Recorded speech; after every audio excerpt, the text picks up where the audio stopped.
नमस्कार साथियों, स्वागत अभिनंदन आप सभी का आपके अपने YouTube channel Kedarnath classes Uttarakhand में। तो प्यारे बच्चों, आज की हमारी ये वीडियो होने वाली है उत्तराखंड पुलिस भर्ती से संबंधित। इस भर्ती में हम कई सारे मुद्दों पर बात करेंगे, जैसे हिंदी में हम अपना स्कोर कैसे बढ़ा सकते हैं, या बहुत बच्चों के मैसेज आ रहे हैं कि सर अंतिम समय में पढ़ाई नहीं हो रही है, किस प्रकार से हम पढ़ाई करें। और भी कई तरह के उनके सवाल हैं जिनको मैंने लिया है। ये सारे सवाल हैं, उन सभी का जवाब आज की मैं इस वीडियो में देने वाला हूँ।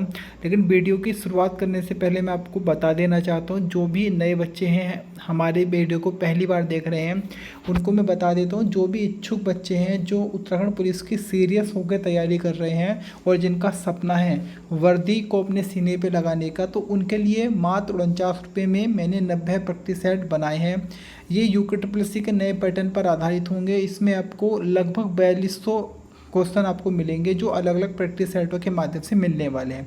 इसकी जानकारी अभी मैं आगे भी दूंगा, लेकिन अगर आप इस प्रैक्टिस सेट को ख़रीदना चाहते हैं तो ये हमारा व्हाट्सअप नंबर है, इस पर आप मैसेज करके इस प्रैक्टिस सेट का डेमो प्रैक्टिस सेट है वो ले सकते हैं।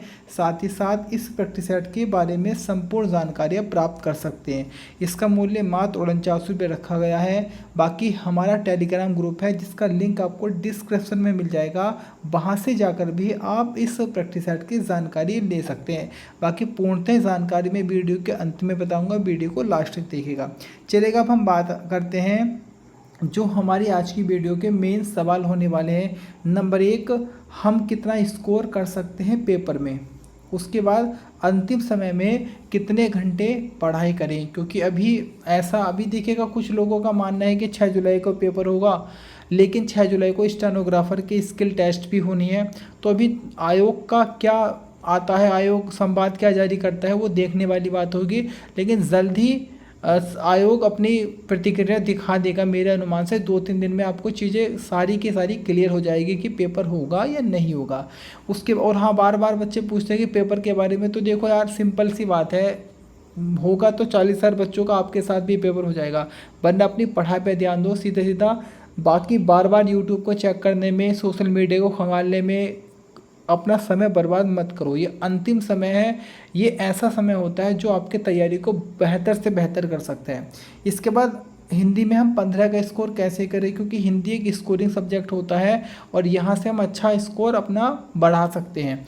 इसके बाद बहुत बच्चों के मैसेज आते हैं कि सर याद किया हुआ हम बार बार भूल जाते हैं। मतलब जो बच्चे पहली बार तैयारी कर रहे हैं, जिन्होंने कई बार चीज़ों को पढ़ रखा है, उनके आगे समस्या नहीं आती, लेकिन जो नए बच्चे होते हैं उनके सामने ये समस्या देखने को मिलती है। तो अगर आप सभी के लिए भी ये सारे के सारे सवाल इंपॉर्टेंट है तो वीडियो को अंत तक देखिएगा, वरना कोई ज़रूरत नहीं है कोई जाकर मूवी देखो कुछ भी करो। लेकिन हाँ, अगर आपके लिए 4 सवाल महत्वपूर्ण है तो आप इस वीडियो को पूरा अंत तक देखिएगा।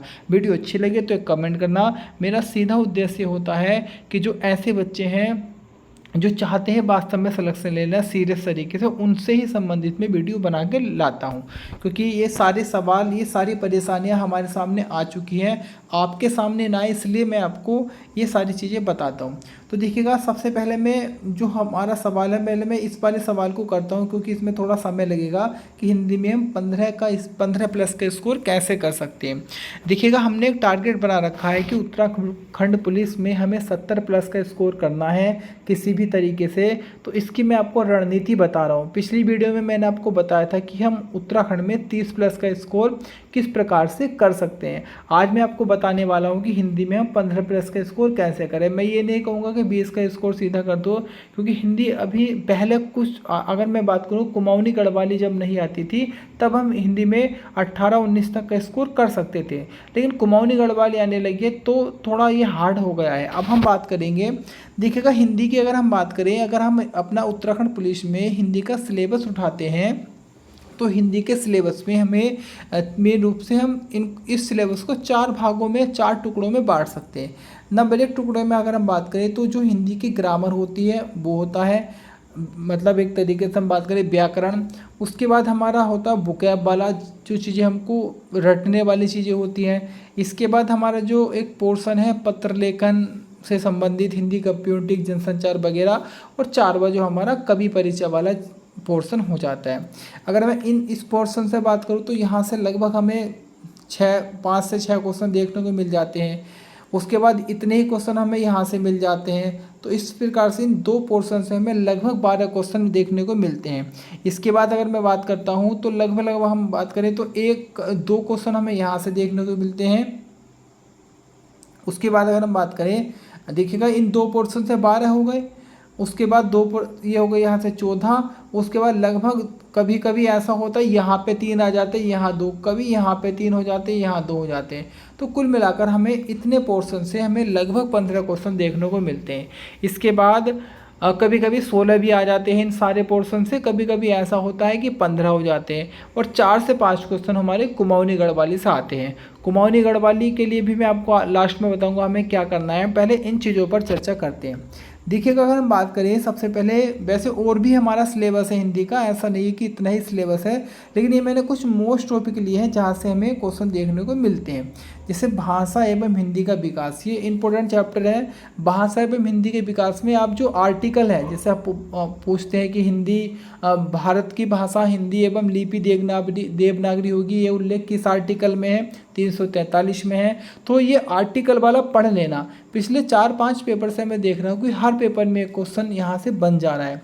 इसके बाद अगर हम बात करें हिंदी में, हिंदी के विकास में ही हम देख लेते हैं देवनागरी लिपि को, वहाँ से भी एक नए क्वेश्चन हमारा देखने को मिल जाता है देवनागरी लिपि से। उसके बाद एक पोर्शन आता है, आपने देखा होगा हिंदी के विकास में बोली वाला, बोली भाषा उपभाषा, यहाँ से भी एक नए क्वेश्चन बन जाता है। तो 3 टॉपिक आपको देखने हैं हिंदी भाषा के इतिहास से खासकर। इसके बाद आपको वर्णमाला वाले चैप्टर से हर पेपर में एक क्वेश्चन हमें देखने को मिलेगा। हर पेपर में एक क्वेश्चन आ रहा है वर्णमाला से, याद रखना। वर्तनी के बारे में हमें देखना है, शब्द संरचना के बारे में देखना है। संधि वाला चैप्टर अगर हम पढ़ते हैं तो एक क्वेश्चन जरूर बनना है संधि वाले चैप्टर से।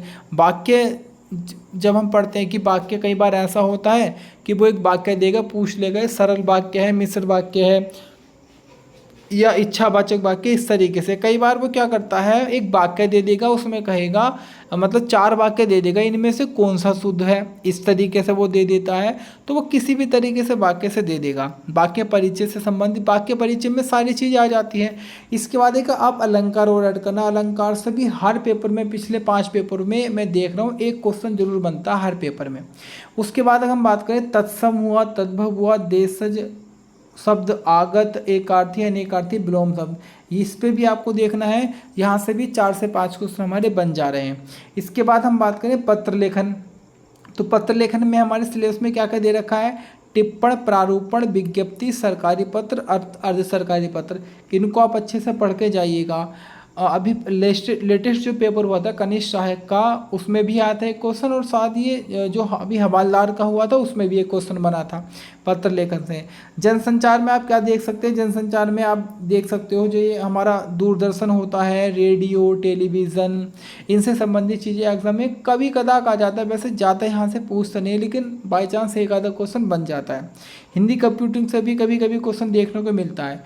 इसके बाद ये हमारे लेखक हैं। देखिएगा कुल लेखक की अगर हम बात करें, ये हमारे 23 है, 23 राइटर हैं, लेकिन कुछ मैंने मेन लिख दिए जहाँ से यूके SSS बहुत ज़्यादा क्वेश्चन देता है। पुराने आप भी पेपर उठाओगे तो आपको इन पोर्शन से बहुत ज़्यादा क्वेश्चन देखने को मिलेंगे। जैसे महादेवी वर्मा, शैलेश मटियानी, शेखर जोशी, मन्नू भंडारी, मनोहर श्याम जोशी, मुंशी प्रेमचंद्र, महादेवी वर्मा, सूरदास, सूर्यकांत त्रिपाठी निराला, मंगलेश डबराल और सुमित्रा नंदन पंत, इनको बहुत अच्छे से याद कर लेना है। इनसे आप क्या क्या याद करोगे, इनकी सारे कृति याद कर लेनी है, इनका जीवन परिचय, इनके जन्म दिवस तक को याद कर लेने, क्योंकि लास्ट के पेपरों में जन्म दिवस का क्रम लगाने को आ गया था। 4 लेखक दिए थे, इनका क्रम लगा दो, इस तरीके से आया था।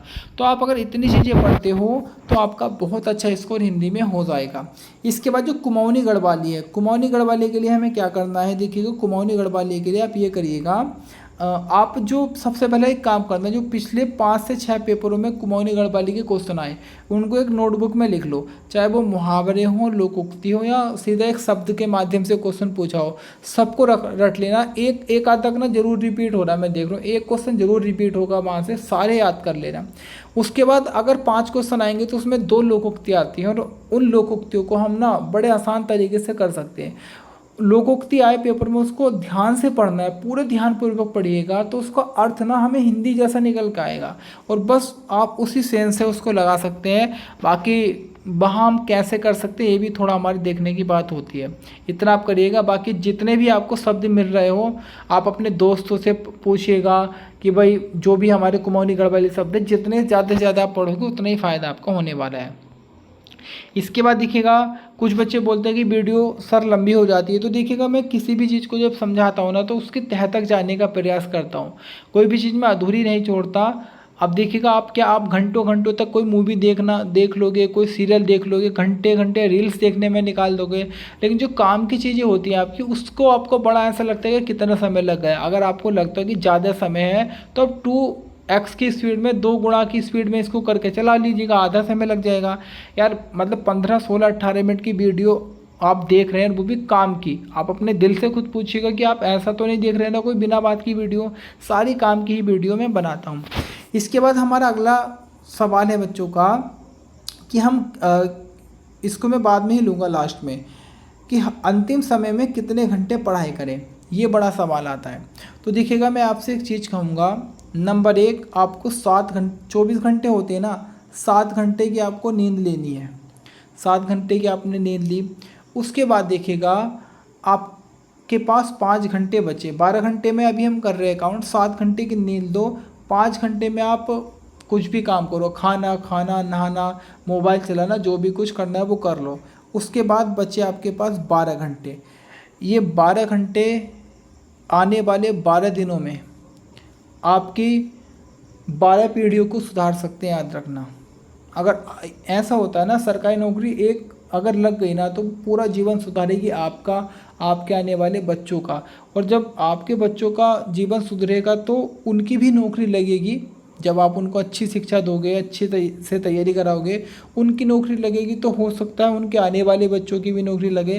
तो देखिएगा मैं बार बार कहता हूँ कि आपको 12 घंटे पढ़ना है। और पढ़ने का तरीका मैं बताता हूँ क्या है। बहुत बच्चे ये बोलते हैं कि सर हमारा ना माइंड में चीज़ें सेव नहीं होती, हम पढ़ तो लेते इतने इतने घंटे। तो पढ़ने का मैं आपको ऐसा तरीका बताऊँगा ना, अगर आप इसका इस्तेमाल करोगे तो अगली वीडियो में मुझे कमेंट जरूर करना है कि सर आपने जो तरीका बताया था उसका बेनिफिट मिला। क्योंकि मैं वही चीज़ें बताता हूँ जिन चीज़ों को हमने अपनाकर सफलता प्राप्त की है, वही चीज़ मैं आपको बताने वाला हूँ। नंबर 1, आप अपने 12 घंटे के टाइम टेबल, अपने 12 घंटे के समय को सबसे पहले टाइम टेबल में बांटिएगा। ऐसा नहीं कि भैया 12 घंटे अंधाधुंध पढ़े जा रहे हैं गधे की तरह कि 12 घंटे पढ़ लिया हमने। 12 घंटे पढ़ने का मतलब नहीं है, मैंने आपने 12 घंटे बहुत अच्छे से पढ़ा शिद्दत से। कैसे करना है, आप टाइम टेबल बांटिएगा। मान लो आपका कोई भी पोर्शन वीक है, मान लो आपका उत्तराखंड वीक है, तो आप सबसे ज़्यादा उत्तराखंड को समय दो। आप 4 घंटे दो उत्तराखंड को। कितने घंटे दो? 4 घंटे उत्तराखंड को दो। उसके बाद 4 घंटे दो जीएस को, 8 घंटे हो गए। 2 घंटे दो हिंदी को, कितने हो गए? 10 घंटे। 1 घंटा रीजनिंग को, 11 घंटे। और 1 घंटा आप दो प्रैक्टिस सेट लगाने में, क्योंकि प्रैक्टिस सेट भी बहुत ज़रूरी होता है एग्ज़ाम के अंतिम समय में। 12 घंटे को इस टाइम टेबल में बांट लो, बाकी आप अपने हिसाब से ही बांट सकते हैं। और उसके बाद क्या करना है, जब आप कोई चीज़ को पढ़ो, मान लो आपने उत्तराखंड का आप नदी तंत्र पढ़ रहे हैं, तो आप इसको पढ़ने बैठ गए, आपने आपके आगे या आपके नोट्स रखे हैं या आप कोई वीडियोस देख रहे हैं या आपके पास किताब रखी है, उसको रखो साइड में। आप अपने एक नोटबुक रख लो, उस पर ऊपर चैप्टर डाल दो कि नदी तंत्र डाल दिया। उसके बाद आप जब पढ़ना स्टार्ट करो तो आपने, मान लो आपने पहले भी पढ़ रखा होगा ना, अभी तो आप रिवीजन करोगे। आप पढ़ रहे हो भागीरथी नदी, जो पॉइंट आपको याद नहीं है या आपको लग रहा है इंपॉर्टेंट है, उसको ना सीधा अपनी नोटबुक में लिखते रहो। सीधा, बहुत बड़ा नहीं लिखना, शॉर्ट में उसको आप अपना लिख लो। उसके बाद आपको 45 मिनट पढ़ना है, 1 घंटा नहीं पढ़ना। 45 मिनट पढ़ो। और जब भी आप पढ़ो ना, अपना फ़ोन अपने सामने से एक साइड को रख दो, एक साइड रख दो। अगर कोई कॉल ही आए तभी उसको उठाना है, वरना नेट ऑफ करके एक साइड रख दो। इस 12 घंटे में आपको मोबाइल का यूज नहीं करना है। हाँ, मैं कहता हूँ कड़ा, बहुत कड़ी वाला काम है ये, बहुत एक तरीके से कठोर कार्य है, लेकिन सफलता के लिए कुछ तो हमें त्याग करना पड़ेगा ना। वरना इतने सारे बच्चे बैठे हैं, सभी थोड़ी भर्ती हो जाएंगे। मान लो 50,000 बच्चा एग्ज़ाम देगा तो सेलेक्ट तो 2,000 होगा ना। तो वही होगा जो अपने जीवन का कुछ ना कुछ त्याग करने वाला है। तो देखिएगा, फ़ोन एक साइड रख दो, 45 मिनट पढ़ो। उसके बाद अपना 10 मिनट का लो रेस्ट, बिल्कुल मतलब रेस्ट में मोबाइल नहीं चलाना है। अपना घूमो इधर उधर, 10 मिनट के बाद फिर आ जाओ, फिर चीज़ों को पढ़ना स्टार्ट करो। तो आप ऐसा पढ़ोगे ना तो क्या होता है, हमारा माइंड ना रिफ्रेश हो जाता है। हमारा माइंड को, जैसा आप मोबाइल लगातार चलाओ तो हैंग हो जाएगा, उसको थोड़ी देर रख दो नेट बंद करके तो बढ़िया चलता है। ऐसे ही हमारा माइंड में भी तो एक मेमोरी है ना, तो माइंड एकदम रिफ्रेश होगा। और जब आप दोबारा पढ़ने बैठोगे तो आपको बहुत ताजगी लगेगी। देखिएगा, मैं ये कहता हूँ कि 1-2 दिन में चीज़ें नहीं हो पाएगी। आप अगर 1-2 दिन में देखोगे तो आपको पता नहीं लगेगा, लेकिन 2-3 दिन के बाद आपको लगेगा यार बहुत बेनिफिट हो रहा है। मैं ये नहीं, अगर आप बहुत बड़े बड़े विशेषज्ञों को भी मैंने देखा है, बहुत बड़े बड़े प्रोफेसरों को भी मैंने देखा है, उनकी भी ये राय होती, इनका ही मैंने अमल किया। आप भी इस चीज़ का अमल कर सकते हो अपनी पढ़ाई में। तो आप ऐसे अगर पढ़ोगे ना तो कोई भी चीज़ आपको बहुत लंबे समय तक याद रहेगी, जल्दी भी वो आपके याद रहने वाली है। उसके बाद देखिएगा, अगला हमारा जो सवाल था बच्चों का, वो क्या था, याद किया हुआ भूल जाते हैं। याद किया हुआ भूल जाते हैं। तो देखिएगा, मैं आपसे बार बार कहता हूँ, याद किया हुआ अगर आप भूल जाते हैं तो आप पढ़ाई जब आप करो तो चीज़ों को नोट कर लो। अगर आपके पास, आप अगर भूल रहे हो ना तो उस चीज़ों को आप नोटबुक में नोट करते रहो। जैसे मान लो आपने सिंधु घाटी सभ्यता पढ़ रहे हो तो उसमें जो जो पॉइंट आपको इंपॉर्टेंट लगे उसको साइड में लिखते रहो, या आप प्रैक्टिस सेट लगाओ। जब आपने सिंधु घाटी सभ्यता पढ़ ली उसका प्रैक्टिस सेट लगाओ। तो ऐसा आप करोगे तो आपको बहुत फ़ायदा मिलने वाला है। अब अगला आपका सवाल है, हम कितना स्कोर कर सकते हैं पेपर में। अब जाहिर सी बात है, जब हम 3-4 महीने से पढ़ रहे हैं तो हमारे मन में एक उत्सुकता आ जाती है कि यार हम कितना स्कोर कर लें, कितना स्कोर कर आएंगे। तो इसके लिए ही मैंने आपको एक प्रैक्टिस सेट लॉन्च किया है मात्र 49 रुपये में, जिसमें 90 प्रैक्टिस सेट दिए जाएंगे।